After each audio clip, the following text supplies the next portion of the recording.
artinya jalan. Thariqah itu di Indonesia banyak.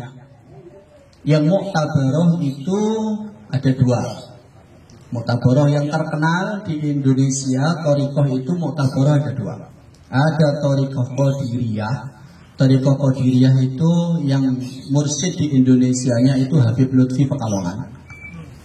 Yang kedua namanya thariqah Naqsabandiyah. Naqsabandiyah itu thariqah yang mursyidnya ada di Amerika Serikat, namanya Syekh Hasan Al-Qabbani. Termasuk thariqahnya Yainul Iskandar SB itu thariqahnya apa namanya? Naqsabandiyah. Itu yang terkenal. Termasuk thariqahnya ya pokoknya thariqah banyak lah di Indonesia, ulama itu ngikutin thariqah. Thariqah sendiri itu bagaimana? Ya benar, thariqah pimpinan thariqah itu namanya mursyid. Pimpinan pesantren namanya kiai. Jadi itu mursyid itu adalah nama sebagai ketua thariqah. Thariqah itu hubungan manusia ke ilahiyah, ke Allah. Kalau ngaji itu hubungan kita bisa ke Allah, bisa ke sesama. Hubungan kita ke Allah itu butuh jalan. Butuh jalan. Biar ngerti jalannya, biar cepat ke Allahnya. Makanya ada thariqah. Biar sampean lebih usulnya ke Allah itu cepat. Makanya ada thariqah. Lalu kenapa? Tadi Hidayat tanya kenapa di pesantren itu kok belum, selama saya mondok belum ada kata, belum pernah dengar kata thariqah. Nah thariqahnya Jabal Nur itu yaitu yang sering saya sampaikan itu jamaah, jamaah, jamaah, istighosah, jamaah, istighosah, jamaah, istighosah. Pokoknya itu thariqahnya. Lalu nama thariqahnya apa ya? Jamaah, istighosah, jamaah, istighosah. Thariqah itulah intinya apa? Hubungan kita sama uluhiyah, sama Tuhan, sama Allah. Dan jalan menuju ke Allah itu yang tercepat ya menurut mursyidnya masing-masing. Makanya thariqah itu punya apa? Punya aurat masing-masing, beda-beda. Kalau yang Qadiriyah yaitu sallallahu ala Muhammad. Habib Lutfi kan thariqahnya hanya itu sallallahu ala Muhammad, sallallahu ala Muhammad saja. Termasuk thariqahnya siapa itu? Thariqahnya Tahuji itu kan Qadiriyah. Nah, jadi ya sallallahu ala Muhammad diperbanyak, kemudian membaca manaqib Syekh Abdul Qadir Jailani, karena dianggap Syekh Abdul Qadir Jailani itu sebagai apa? Sebagai apa? Syekh Abdul Qadir Jailani itu apa sih? Sultanul Allah. Begitu ya. Jadi dianggap dekat sama Allah Ta'ala, makanya kita wasilahnya ke Syekh Abdul Qadir Jailani. Lalu katanya orang thariqah itu harus kalau apa-apa harus laporan dulu ke mursyid. Benar, bagi mereka yang belum tahu jalannya harus nanya dulu ke ketuanya. Contoh seumpamanya mau melangkah melakukan apa, khawatir salah, nanya dulu ke mursyidnya. Lalu yang tidak bagus thariqah apa yang tidak bagus? Yang tidak bagus itu thariqah yang ada afatnya. Afat itu bencananya, ada bahayanya. Umpamanya katakanlah semua anggota thariqah itu harus ngikut baca dalailul khairat, harus baca dalail. Kalau tidak baca dalail, kepala pusing, badan panas, hutang numpuk, umpamanya, ya rumah tangga berantakan, umpamanya, anak nakal-nakal, itu kan berarti kan ada afatnya. Mursyidnya mengatakan begitu. Kalau dalail ini tidak kamu baca, kamu seperti ini, seperti ini, seperti ini. Nah itu yang tidak boleh. Karena pada dasarnya thariqah itu adalah biar hubungan kita ke Allah itu makin dekat. Tidak ada paksaan. Jadi tidak ada afatnya.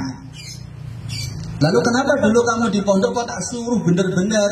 Ya biar kamu itu dekat sama Allah, gitu lah ya, melalui itu. Makanya dulu kan suka saya bilang kalau ngaji apa kalau belajar nomor sekian paling penting jamaah kamu bagus, itu thariqah saya karena itu. Karena saya menganggap munajat yang terindah dengan Allah itu ya ketika sujud. Munajat yang terindah kan ketika sujud. Kenapa ketika sujud? Ya karena Rasulullah pernah bersabda, "Arihna ya Bilal, arihna ya Bilal" itu. Ketika Rasulullah itu kalau pusing, sedih, lalu nanya ke Sayyidah Aisyah, mana ini Bilal? Bilal kalau datang langsung beliau berkata, arifna ya Bilal, arifna ya Bilal. Istirahatkan aku wahai Bilal, istirahatkan aku wahai Bilal. Jadi kalau pusing, solusinya itu dengar suara Bilal azan, lalu beliau sholat sujud. Itu roha, hatinya itu istirahat, nyaman, tenang. Nah itu torikotnya Rasulullah, gitu ya. Makanya saya mengikuti ya torikot itu. Lalu apakah benar harus ke mursyid terus? Benar kalau belum tahu jalannya, harus jalannya kemana. Nah nanti kalau sudah tahu sendiri, yuk jalankan sendiri tanpa harus nanya ke mursyidnya, nanya ke ustadznya lah, istilahnya begitu. Lalu torikot yang boleh diikuti, torikot yang tidak ada afak. Nah gitu. Kalau torikot yang ada afaknya, kalau tidak baca aurat ini bakal begini, itu jangan diikuti. Yang diikuti torikot yang tidak berafak, walaupun sudah berbaiat. Semua ikut torikot kan ikut baiat, harus baiat dulu. Nah, nanti kalau tidak ikut ini bakal jadi begini lah, itu jangan diikuti. Kemudian yang kedua, masalah poin. Kan ada Shopee poin, OVO, Dana itu kan. Boleh tidak kita belanja menggunakan poin, sementara itu kan tidak kelihatan uangnya. Itu kan kita juga tidak nabung. Poin itu namanya hadiah. Dulu sampean itu kan belajar hibah, hadiah. Poin itu hadiah. Hadiah dari mana? Hadiah dari rajinnya. Sampean belanja di Shopee, sampean dapat poin. Telkomsel poin, itu kan juga ada ya. Saking seringnya menggunakan OVO dan Dana, sampean dapat poin. Lah poin itu ilmu marketing, ilmu market. Market itu apa? Market itu apa? Ilmu penjualan. Biar orang itu makin gemar menggunakan Dana, OVO, seperti itu. Lalu selalu sama naik terus dapat hadiah. Bentuk terima kasihnya Dana, OVO, Shopee ke kamu dikasih imbalan berupa poin. Di poin itu bentuknya apa? Hadiah. Hadiah itu definisinya apa kan? Hadiah itu sesuatu yang diberikan setelah ada usaha. Tidak mungkin orang dapat poin tanpa dianya sering belanja. Tak mungkin dia dapat Shopee poin tanpa dianya bisa menjual. Ya, kayak Umi juga kan saya tahu tuh istri itu suka jual apa kalau lakunya banyak dapat poin. Itu kan hadiah, itu hadiah. Karena ada usaha dulu. Kalau hibah itu tanpa usaha. Contoh bapak ngasih ke anak karena rasa sayang namanya hibah. Ya. Yang terakhir, atiullah wa atiur rasul wa ulil amri minkum. Firman Allah Ta'ala ini menunjukkan 3 poin. Yang pertama, kita disuruh taat sama Allah. Taat itu apa sih? Patuh.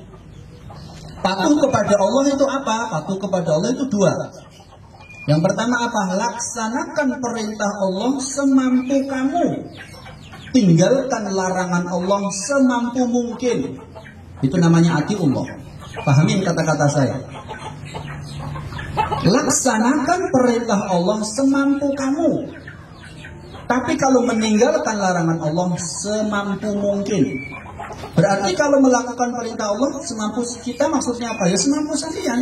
Mampunya sholat sambil duduk, ya duduk, jangan dipaksa berdiri. Begitu maksudnya. Jadi ibadah kepada Allah itu tidak ada paksaan, harus semampu mungkin, tidak semampunya. Sambil tidak mampu, sambil berdiri, ya duduk.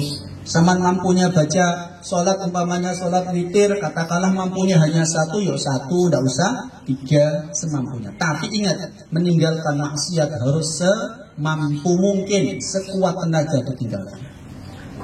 Jangan sampai maksiat. Tapi kalau beribadah, ya semampu sampean. Nah, sembilan mampunya sholat subuh, tidak mampu qiyamul lail, yuk silahkan mampunya itu. Syukur-syukur mampu qiyamul lail, mampu subuh, gitu. Atiur Rasul yang kedua. Atiur Rasul itu apa? Atiur Rasul itu patuh kepada utusan. Patuh kepada utusan itu maksudnya patuh terhadap siapa? Sebagaimana hadis Rasulullah.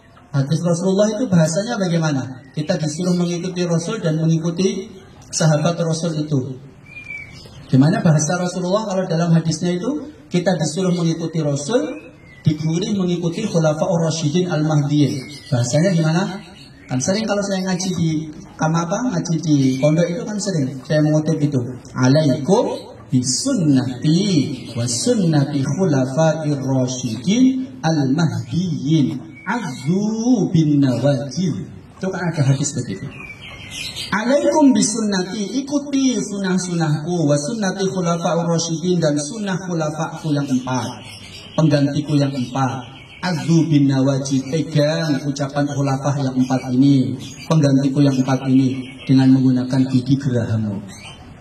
Berarti maksudnya gigi geraham itu apa ya? Pegang sepenuh hati. Nah, atiur rasul itu apa? Atiur rasul itu ada 2, patuh terhadap rasul dan patuh terhadap khulafaur rasyidin. Dari apa yang menjadi perintahnya dan larangannya.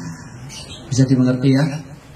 Bisa kira-kira paham kan? Ya, akhirnya bisa nanti kalau samian sudah atiur rasul ini bisa menjawab semua pertanyaan-pertanyaan tadi.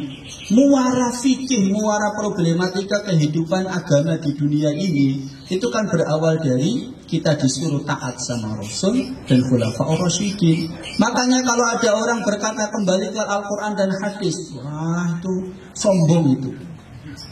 Kalau ada orang mengungkapkan kata-kata kembali ke Al-Quran dan hadis itu sombong. Letak kesombongannya mana? Dia meniadakan khulafaur rasyidin. Paham ini? Dia meniadakan para mujtahid. Sementara kita ngerti sholat itu dari khulafaur rasyidin. Rasul hanya mengajarkan kepada kita apa? Sallu kama ra'aitumuni usolli. Sholatlah kamu seperti aku sholat. Kita tidak pernah ketemu Nabi.